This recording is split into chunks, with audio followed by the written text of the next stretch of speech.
Azərbaycanda keçirilən Dağıstan günləri çərçivəsində ölkəmizdə olan Dağıstanın rəhbəri Ramazan Abdullatipovun başçılıq etdiyi nümayəndə heyəti şimal qapısında yerləşən rayonlara gəlib. Əvvəlcə Xaçmaza gələn Dağıstan lideri və onu müşahidə edən qonaqlar burada milli ənənəyə uyğun duz çörəklə qarşılanıb.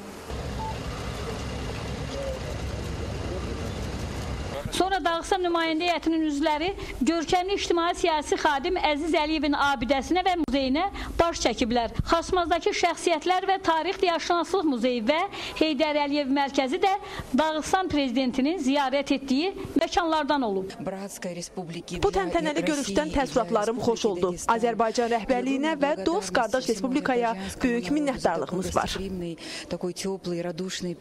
Xüsusilə nəzərə alsaq ki, bu il bizim ölkəmizdə multikulturalizm ili elan olunmuşdur və bu xalqlarımız arasında tarixən formalaşmış dostluğu əlaqələrini düşünürəm ki, bugünkü təntənəsidir, xüsusi bir inkişaf verəcəkdir, xüsusi bir töhfə verəcəkdir. Dağıstan rəhbərinin Xaçmazın ardınca son dayanacaq yeri Qusar olub.